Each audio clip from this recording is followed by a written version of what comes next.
Hello বন্ধুরা, good morning. Welcome back to my channel. আশা করছি সকলে সুস্থ আছো, ভালো আছো। এখন বাজে সকাল 6টা। তো এখন থেকেই তোমাদেরকে সাথে নিয়ে ব্লগটা শুরু করছি। আশা করছি তোমাদের ব্লগটা ভালো লাগবে।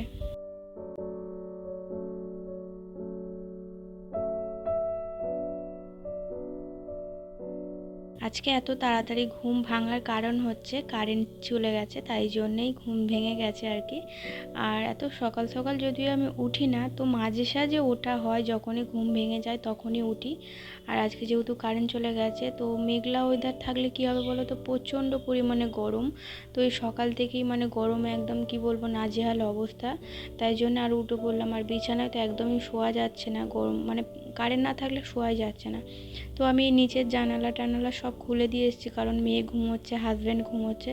ততক্ষণ আমি কি করব, ঘরের কাজগুলো করে রাখি। আর বাইরে প্রচণ্ড পরিমাণে হাওয়া দিচ্ছে। তো হাওয়া দিচ্ছে বলে এই বোতলগুলো একদম বসছে না, শুধু পড়ে যাচ্ছে। তো ভাবছি সকালের বাসি কাজ সমস্ত সেরে নিয়ে তারপরে বোতলগুলো আগে ভরতে হবে, নইলে কি হচ্ছে, বোতলগুলো বারে বারে গড়িয়ে গড়িয়ে দালানময় হয়ে যাচ্ছে। দেখতে পেয়েছো তো বাইরে কীরকম হাওয়া দিচ্ছে। তো ওয়েদারটাও বেশ ভালোও লাগছে। তো ওদিকে বাসনপত্র সব বার করে রেখে এসেছি। আর কদিন ধরেই ভাবছি যে রান্নাঘরটা একটু পরিষ্কার করতে হবে, কারণ খুব ঝড় হয়েছিল না, সেজন্য রান্নাঘরটা দালানটা খুব নোংরা হয়েছে, শুধু ধুলো। তাও আমি রোজের পরিষ্কার করি এরকমভাবে, বাসি কাজ সারার আগেই আমি এই ডিপে ডাব্বাগুলো সব একবার করে পরিষ্কার করে মুছে নিই। তাহলে কি হয়, বেশি খাটতে হয় না, যখন পরিষ্কার করি তখন বেশি খাটতে হয় না।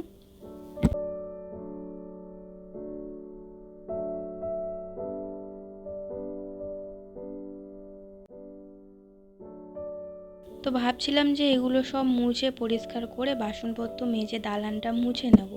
আর দালানটা মুছবো ভাবছি, তো দালানের অবস্থা খুব খারাপ। তো কদিন ধরে দুদিন ধরে বৃষ্টি হয়েছে, সেই কারণে দালানটা একদম শুকনো হতে চাইছে না।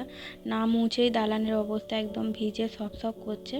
তো তাই জন্য ভাবছি এখন মুছবো না। আমার হাজব্যান্ড যদি এখন ঘুম থেকে উঠে পড়ে, তো এরপর দালানটা শুকনো হবে না, তো ভিজে দালানের ওপর দিয়ে যাওয়া আসা করলে বেশি নোংরা হয়। তো ও যখন কাজে চলে যাবে তারপরেই ঘরটা মুছবো, ততক্ষণ আমার রান্নাবান্নাও হয়ে যাবে। একদিকে ভালোভাবে রান্নাবান্না সেরে নিয়ে ঘর দালান পরিষ্কার করলে না বেশ পরিষ্কার থাকে।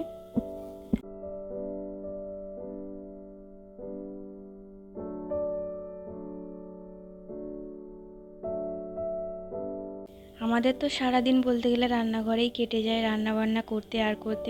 3বার রান্না করতে হয়, সকালের টিফিন, তারপরে দুপুরের খাবার, আবার রাত্রিরের রান্না। তো সারাদিন তো রান্নাঘরেই কেটে যায়। দেখবে রান্নাঘরটা পরিষ্কার থাকলে ঘরের রান্নাঘরের কাজগুলো করতে বেশ ভালোও লাগে, ফ্রেশ লাগে। তো যাই হোক, এখন একটু ঝাড়ু দিয়ে নিচ্ছি, এখন একবার দিয়ে দিচ্ছি, তারপরে আবার যখন ঘর মুছবো তখন একবার দেব। তো বাইরে প্রচণ্ড পরিমাণে হাওয়া দিচ্ছে। আর আমাদের তো দালানে গ্রিল নেই, তো গ্রিল আছে, কোনো রকম জানালা নেই। তো তাই জন্য কি হয় বলো তো, যখন খুব হাওয়া দেয় না, তখন যত রাজ্যের ধুলো সব আমার দালানে এসে পড়ে। এখন এতগুলো ধুলো বের হচ্ছে, তো বেলায় যখন আবার ঝাড়ু দেবো তখন দেখবো আরও ধুলো বেরোচ্ছে। আর কি হচ্ছে বলো তো, ঝাড়ু দিচ্ছি কিন্তু সব যেন মেঝের মধ্যে আটকে যাচ্ছে, এতটা মেঝেটা ভিজে ভিজে হয়ে আছে, পা দিতেই ইচ্ছা করছে না, একদম ভালো লাগছে না।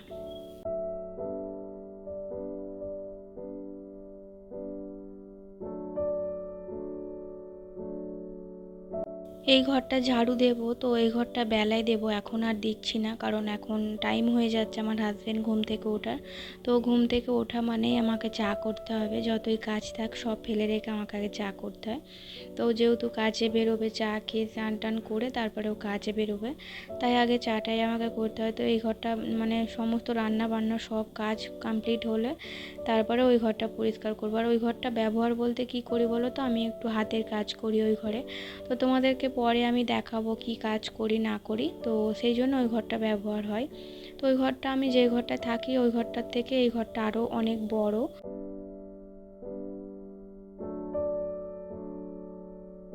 চা খাওয়ার আগে ভাবলাম যে মাছগুলো বার করে রাখি, মাছগুলো তো বরফও জমে গেছে, তো আগে থেকে না বার করে রাখলে কী হবে, রান্না করার সময় খুব সমস্যা হবে, বরফ গলতেই চায় না।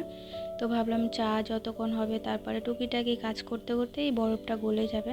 তো কি রান্না করব ভাবছিলাম, তো ভাবলাম চিংড়ি মাছগুলো অনেক দিন থেকে মানে ভিজে পড়ে আছে, তাহলে চিংড়ি মাছগুলোই করি। তো শুধু চিংড়ি মাছই রান্না করব, কারণ হচ্ছে কি বলো তো, তো আগের দিন কী হয়েছিল, কই মাছ রান্না করেছিলাম। আমার হাজব্যান্ড হচ্ছে বাজার থেকে 6টার মতো কই মাছ কিনে এনেছিল। তো আমি তো দেশি মাছ খাই না, আমার দেশি মাছে অ্যালার্জি আছে, গা চুলকায় খেলে। তো সেই কারণে আমি খাই না, মেয়েও খেতে চায় না কই মাছ খুব একটা। তবুও আমি জোর করে ওকে কই মাছ 2টোর মতো খাইয়েছিলাম। তো হাজব্যান্ড 2টো খেয়েছে, তো এখনও 2টো পড়ে আছে। আমার দেশি মাছ একদমই ভালো লাগে না, তো 2টো পড়ে আছে, ওই 2টো আমার হাজব্যান্ডের হয়ে যাবে। আর এমনি আর কোনো রকম মাছ রান্না করব না। তো চিংড়ি মাছগুলো বড় বড় সাইজের আছে, তো চিংড়ি মাছ দিয়ে পটল দিয়ে তরকারি করব, মানে পটল চিংড়ি করব। তো এদিকে আমার চা হয়ে গেছে, চাটা খেয়ে নিয়েই তারপর হচ্ছে রান্না বসাবো। তো ভাতটাই আগে বসিয়ে দিচ্ছি। তো ভাত বসিয়ে দিয়ে কী হয়, অনেকগুলো কাজ হয়ে যায়, কিন্তু তরকারি বসিয়ে দিলে কিন্তু আর কোনো রকম কাজ হয় না। তো ভাতটা বসিয়ে দিয়ে টুকিটাকি যে কাজগুলো আছে সেগুলো আমাকে সারতে হবে।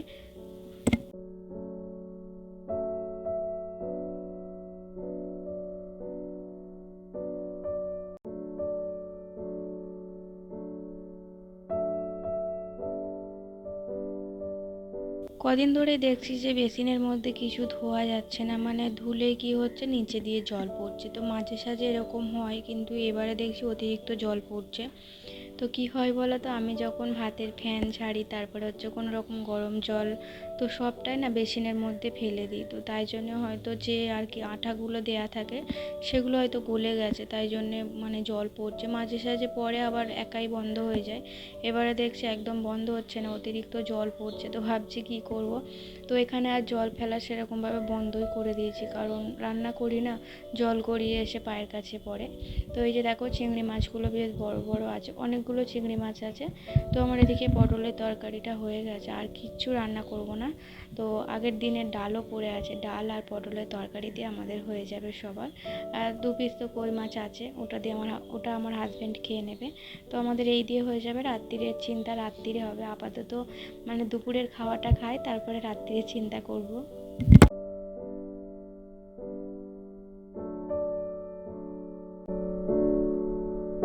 রান্না তো হয়ে গেছে, তাও তেলটা ঢেলে রাখছি, কারণ ওবেলার জন্য তেলটা ঢেলে রাখছি। তো নইলে কী হবে, আর মনেই থাকবে না, রান্না বসিয়ে দেবো, তারপরে মনে হবে যে হাইজা তেল ঢালা নেই। আর তেলটা কোথায় ছিল বলো তো, ফ্রিজের মধ্যে রেখেছিলাম। ঘরের মধ্যে না একটা ছোট্ট ইঁদুর ঢুকেছে। তো এই ইঁদুরটা কী হচ্ছে, খাঁচার মধ্যে পড়ছেও না, তো একদম ছোট্ট ইঁদুর পড়লেও বেরিয়ে যাচ্ছে। তো যদি আমি তেলটা বাইরে রেখে দিই, তো ইঁদুরে কেটে দিলে সব তেলটা পুড়ে যাবে, নষ্ট হয়ে যাবে। আর ব্যাগের মধ্যে সব কিছু রাখি আমি, মুদিখানা দোকানের জিনিসপত্র, তো ব্যাগের মধ্যে উঠে পড়বে, তাই জন্য আমি তেলটা ফ্রিজের মধ্যে রেখেছিলাম, 1 ঘন্টা আগে বার করে রেখেছি। আর এখন এই যে বার করে রেখে একটু নর্মাল হতে বোতলের মধ্যে ঢেলে রেখে দিচ্ছি। আর এই বোতলগুলো হচ্ছে ধুয়েছিলাম, একটু ধুলো পড়েছিল বলে অনেক দিন ধোয়া হয়নি। তো বোতলগুলো ধুয়েছি, তো একদম দাঁড়ানোই যাচ্ছে না, মানে জলটা ঝরানোর জন্য এরকমভাবে উপর করে রাখছিলাম, কিন্তু উপর হচ্ছে না, এতটা পরিমাণে হাওয়া দিচ্ছে, দরকার পড়েই যাচ্ছে। তো চলো বন্ধুরা, দেখা হবে পরের ব্লগে, ততক্ষণ সবাই ভালো থেকো, ভালো লাগলে লাইক করো, টাটা।